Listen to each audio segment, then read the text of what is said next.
Hi, everyone. Robin here. We're hard at work on season 2 of The City. In the meantime, there's another podcast I want to tell you about, Legal Wars. Hundreds of thousands of cases make their way through the U.S. court system every year. Most of them you'll never hear about, but a few have riveted the nation. In Legal Wars from Wondery, host Hill Harper gives you behind-the-scenes access to some of the country's most famous legal cases. You'll hear about the Rodney King trial, which sparked the 1992 LA riots, about starlet Anna Nicole Smith's battle for her inheritance, and about Hulk Hogan's challenge of the website Gawker. We've got a preview of Legal Wars here for you. In this clip, host Hill Harper explains how a case that started with an American tragedy, 9/11, went on to become a multi-billion-dollar insurance case. You can subscribe to Legal Wars on Apple Podcasts or wherever you're listening right now. Okay, here's the clip.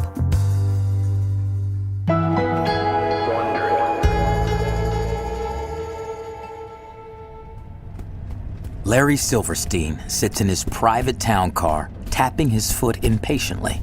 Come on. Silverstein's one of the most prominent real estate developers in all of New York. He's always on the go, always busy. And just recently, he's been busier than normal. Right now, there are a lot of meetings he really should be at. But his wife insisted he go to this dermatologist appointment. She laid down the law. I couldn't argue with her. We're nearly there, Mr. Silverstein. Outside Silverstein's car window, it's a crisp summer day in New York. There's not a cloud in sight. Hello? It's one of his business associates calling from the lobby of the World Trade Center. What? I can't hear you. Plane. When? Which tower? Silverstein can't believe it. He rushes to his office on Fifth Avenue. From his office window, he sees the second plane flying low towards the World Trade Center. It's September 11th, 2001, a day Larry Silverstein and the world will never forget. Plane has crashed into the World Trade Center. Hitting the World President Trade is heading Center. back to Washington. Everyone was running out of the building. Pentagon is being evacuated. As the news reports come in, Silverstein feels numb with shock. If it wasn't for his doctor's appointment that morning, he would most likely have been up there on the top of the North Tower when the first plane struck. His children, Roger and Lisa, have narrowly avoided being there too, just because they were running late to meetings. But more than 50 of his employees were in the towers that morning, and one of them is standing in his office door. She's covered in dust. Do you need anything? How'd you get out? We ran down dozens and dozens of flights of stairs. There was so much smoke, I couldn't breathe. We just kept walking and walking and walking. Silverstein's whole body is shaking. Around him, employees are frantically trying to call loved ones. At 9:59 a.m., the South Tower collapses. The North Tower follows at 10:28 a.m. In the afternoon, Silverstein gets a call from the fire department. Mr. Silverstein, World Trade Center 7 is going to collapse as well. By the end of the day, 3,000 people have died. Among them, 4 of Silverstein's employees.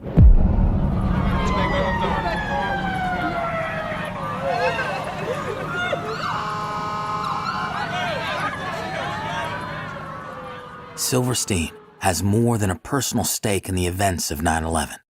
Just 6 weeks before the attacks, he'd signed a 99-year lease to the World Trade Center complex. That's 10 million square feet of office space worth $3.2 billion. The press will later call it the worst timing in American history for a business deal. And the battle over how to rebuild the site will pit Silverstein and his insurers against one another in the largest insurance case New York City has ever seen.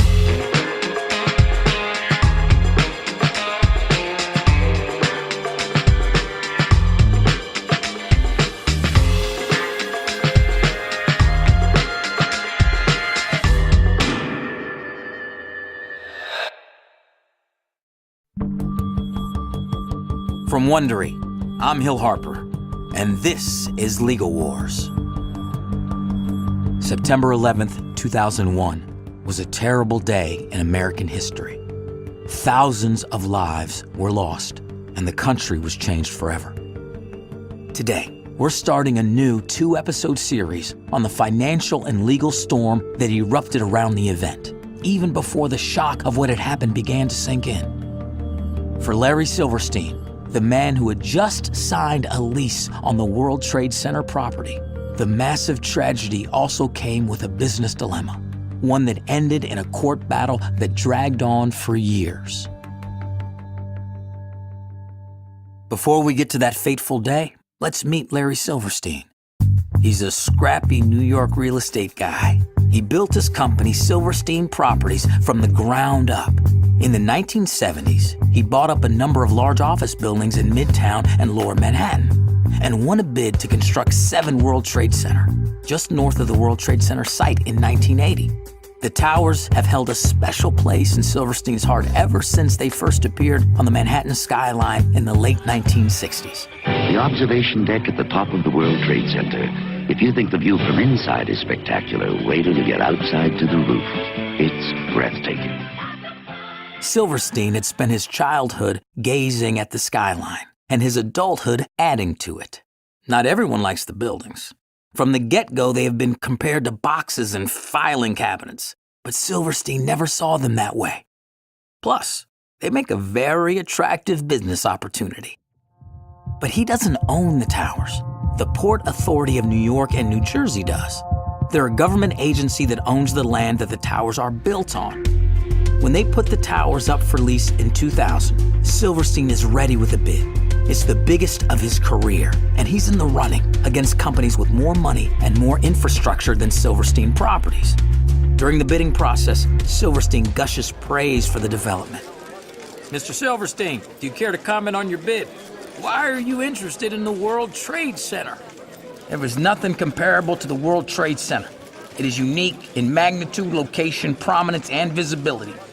Then right in the middle of the bidding war, on January 25th, 2001, a little before 10 p.m., disaster strikes.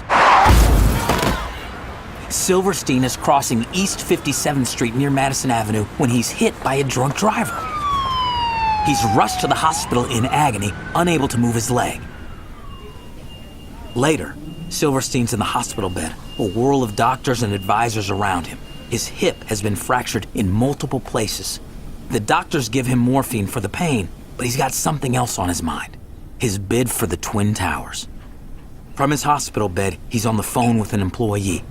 We need a final number, Larry. I know. We're running out of time. Cut the painkiller, would you? I need to think. The morphine drip is cut. It's down to business. From the hospital bed, he consults with his team of advisors and makes his offer for $3.2 billion. And then he waits. It's not enough.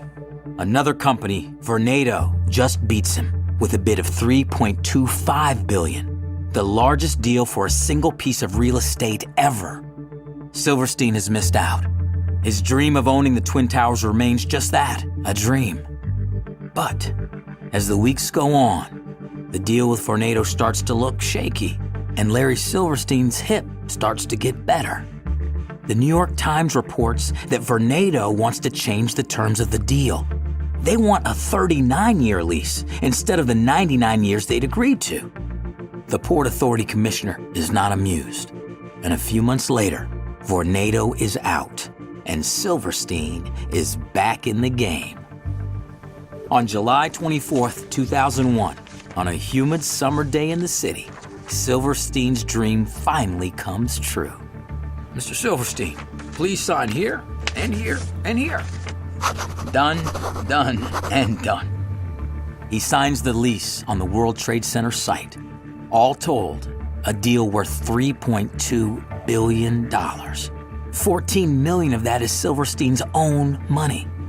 Not only is this the biggest transaction in Silverstein's career, the deal is still the biggest real estate transaction in the city's history.